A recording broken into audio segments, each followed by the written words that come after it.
మహాగణుడువు మహోన్నతుడువు సర్వోన్నతుడు అయిన మా ప్రియ పరలోకపు తండ్రి, మీ ఘనమైన శ్రేష్టమైన నామాన్ని బట్టి వేలాది వందనాలు చెల్లిస్తూ ఉన్నాం. ప్రతిదినం ఈ రీతిగా మీ పాదాల చెంత చేరి శ్రేష్టమైన మాటలు ధ్యానించడానికి మీరు ఇచ్చిన మహాకృపను బట్టి వందనాలు చెల్లిస్తూ ఉన్నాం. వాక్యం వింటున్న మా శ్రోతలందరినీ దీవించండి, ఆశీర్వదించండి, ఆరోగ్యాలతో నింపండి, బలపరచండి. అయ్యా, ఎగ్జామ్స్ రాశారు బిడ్డలు ప్రభా, కొన్ని ఎగ్జామ్స్ రాయబోతున్నారు. కాంపిటేటివ్ ఎగ్జామ్స్, ముఖ్యంగా డిఎస్సి నోటిఫికేషన్ పడబోతుంది. బిడ్డలు సిద్ధపడుతూ ఉన్నారు. చక్కని ఉద్యోగాల్లో మా బిడ్డలను ఉంచండి. Bank, railway exams, competitive exams రాస్తున్నారు. అలాగే విదేశాల్లో ఉంటున్న మా బిడ్డలందరినీ ఆరోగ్యంతో నింపండి. చేస్తున్న డ్యూటీల విషయంలో మీకు ఆపుదల ఇవ్వండి. పరిపూర్ణమైన ఆరోగ్యంతో నింపమని అడుగుతున్నాం. దూర ప్రాంతాల్లో ఉద్యోగాలు చేస్తున్నారు బిడ్డలు, వారిని కూడా దీవించి బలపరచండి. హాస్టల్లో ఉంటున్న బిడ్డలందరినీ ఆరోగ్యాలతో నింపండి, శక్తితో నింపండి. అనారోగ్యంగా ఉన్న వారికి ఆరోగ్యం దయచేయమని అడుగుతున్నాం. వివిధ సంఘాల్లో ఉన్న సకల పరిశుద్ధులకు మీకు ఆపుదల భద్రత ఇచ్చి నడిపించమని యేసు నామములో అడిగి వేడుకొనుచున్నాము తండ్రి, ఆమేన్. అందరికీ వందనాలండి. నిన్న దినంలో మనం క్రీస్తు శిలువ శ్రమల ధ్యానాంశాల్లో భాగంగా పాత నిబంధనలో యేసుక్రీస్తు యొక్క మరణానికి సంబంధించిన, శిలువ శ్రమలకు సంబంధించిన కొన్ని ప్రవచనాలు, వాటి నెరవేర్పు కొత్త నిబంధనలో ఎలా జరిగిందో, ఆ ప్రవచనం ఏ కాలంలో చెప్పబడిందో కొన్ని మనం చూసామండి. ఈరోజు మరికొన్ని ప్రవచనాలు, అలాగే వాటి నెరవేర్పులు మనం చూద్దామండి. ఆయనకి వ్యతిరేకంగా కూట సాక్షులు, అబద్ధ సాక్ష్యాలు పలికేవారు లేవడం. ఇది కీర్తన భాగంలో 35వ అధ్యాయం 11వ చరణంలో ఉందండి. 35:11 కీర్తనలు. కూట సాక్షులు లేచుచున్నారు, నేను ఎరుగని సంగతులను గురించి నన్ను అడుగుచున్నారు. దీని నెరవేర్పు మత్తయి సువార్త 26వ అధ్యాయం 59-60 వచనాల్లో మనం చూడొచ్చండి. మత్తయి సువార్త 26వ అధ్యాయం 59-60 వచనాలు. ప్రధాన యాజకులను, మహాసభవారును వారందరూ యేసును చంపాలనని ఆయనకు విరోధముగా అబద్ధ సాక్ష్యము వెతుకుచుండిరి గాని అబద్ధ సాక్షులు అనేకులు వచ్చినను సాక్ష్యమేమీ దొరకలేదు. తుదకు 2 మనుషులు వచ్చి, వీడు దేవాలయమును పడగొట్టి 3 దినములు దాన్ని కొట్టగలనని చెప్పిననిరి. ప్రియులరా, కీర్తన గ్రంథంలో చెప్పబడింది ఈ ప్రవచనం. దాని నెరవేర్పు ఇక్కడ మనం చూస్తూ ఉన్నాం. సుమారుగా 1500 నుండి 400 సంవత్సరాల క్రీస్తు పూర్వం రాయబడినటువంటి ప్రవచనం, దాని నెరవేర్పు ఇక్కడ చూస్తున్నాం. అంటే యేసుక్రీస్తు జీవితంలో జరిగిన ప్రతీదీ పాత నిబంధనలో లేదా కొన్ని సంవత్సరాలు, కొన్ని వందల సంవత్సరాలకు ముందే ఆయన రాయించినట్టుగా, దేవుడు రాయించినట్టుగా మనం చూస్తున్నాం. వాటి నెరవేర్పు ఆ క్రీస్తులో మనం చూస్తూ ఉన్నాం.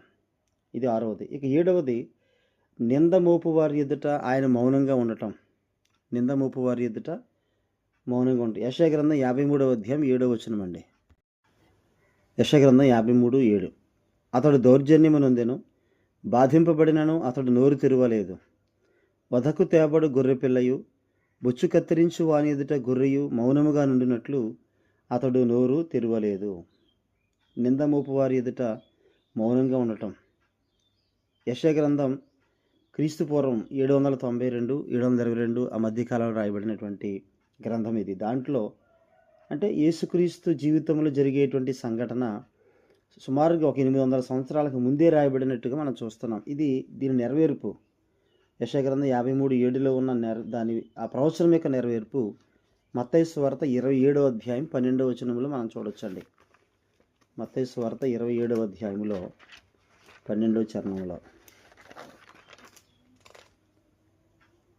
ప్రధాన యాజకులను పెద్దలను ఆయన మీద నేరం మోపినప్పుడు ఆయన ప్రత్యుత్తరమేమీ ఇయ్యలేదు. మౌనంగా ఉన్నాడు. ఆయన మౌనంగా ఉన్నాడు. అట్లాగే 8వది, గాయపరచబడ్డాడు, మొత్తబడ్డాడు. యెషయా గ్రంథం 53వ అధ్యాయం 5వ వచనం అండి. యెషయా గ్రంథం 53:5. మన అతిక్రమ క్రియలను బట్టి అతడు గాయపరచబడెను, మన దోషములను బట్టి నలుగొట్టబడెను, మన సమాధానార్థమైన శిక్ష అతని మీద పడెను, అతడు పొందిన దెబ్బల చేత మనకు స్వస్థత కలుగుచున్నది. ఆయన ఎలా గాయపరచబడ్డాడో, ఎంతగా ఆయన మొత్తబడ్డాడో ఇక్కడ మనం చూస్తున్నాం. ప్రవచనం, ఈ ప్రవచనం జకర్యా గ్రంథంలో కూడా మనం చూడొచ్చండి. జకర్యా గ్రంథం 13వ అధ్యాయం 6వ వచనంలో, జకర్యా గ్రంథం 13:6. నీ చేతులకు గాయములేమని వారు అడుగగా వాడు, ఇవి నన్ను ప్రేమించిన వారి ఇంట నేనుండగా నాకు కలిగిన గాయములని చెప్పును. ఆయన గాయపరచబడ్డం అనేటువంటిది ఈ జకర్యా కూడా అంటే యెషయా 792 722 మధ్యకాలంలో ఆయన రాసిన జకర్యా 772 792 722 మధ్యకాలంలో రాసినట్టుగా మనం చూస్తున్నాం. అంటే వీళ్ళు సమకాలీకులుగా మనం చూడొచ్చండి వీళ్ళని. జకర్యా, అలాగే యెషయా, అలాగే మీకా వీళ్ళు. కాబట్టి జకర్యా కాస్త వెనక ముందు అయినా కూడా వీళ్ళు ఇంచుమించుగా ఒకే కాలంలో ఆయన కొరకు ప్రవచనం చెప్పినట్టుగా మనం చూస్తూ ఉన్నాం. ఇక్కడ కీర్తన 22:16లో కూడా ఒక ప్రవచనాన్ని మనం చూడొచ్చు. ఆయన గాయపరచబడడం గురించినటువంటి ప్రవచనం. కీర్తనలు 22వ అధ్యాయంలో 16 వచనమండి. 22:16 కుక్కలు నన్ను చుట్టుకొని ఉన్నవి, దుర్మార్గులు గుంపు కూడి నన్ను ఆవరించి ఉన్నారు, వారు నా చేతులను నా పాదములను పొడిచి ఉన్నారు. అంటే ఆయన ఎలా మరణించాడు, లేకపోతే ఎలా గాయపరచబడ్డాడు, ఎలా మొత్తబడ్డాడు అనేటువంటిది కీర్తనల్లోనూ అలాగే జకర్యా గ్రంథం, యెషయా గ్రంథంలో 3 ప్రవచనాలు ఆయన యొక్క మరణాన్ని గురించి, ఆయన గాయాల గురించి ప్రవచనాలు చెప్పబడ్డాయి. దీని నెరవేర్పు మనం మత్తయి సువార్త 27వ అధ్యాయం 26వ వచనంలో మనం చూడొచ్చండి. మత్తయి సువార్త 27వ అధ్యాయం 26వ వచనం. అప్పుడు అతడు వారు కోరినట్టు బరబ్బను వారికి విడుదల చేసి యేసును కొరడాలతో కొట్టించి సిలువ వేయని అప్పగించెను. 31 ఆయన అపహసించి తరువాత ఆయన మీద అంగిని తీసివేసి ఆయన వస్త్రాలను ఆయనకు తొడిగించి సిలువ వేయటకు ఆయన్ని తీసుకుని పోయిరి. కాబట్టి ఈ రీతిగా మనం ఆయన జీవితంలో ప్రవచనాలు నెరవేర్పు చూడగలం. అలాగే మరొక ప్రవచనాన్ని మనం చూడొచ్చండి. ఆయన్ని అరచేతులతో కొట్టి ముఖాన ఉమివేయడం అనేది యెషయా గ్రంథం 50వ అధ్యాయం 6వ వచనం అండి.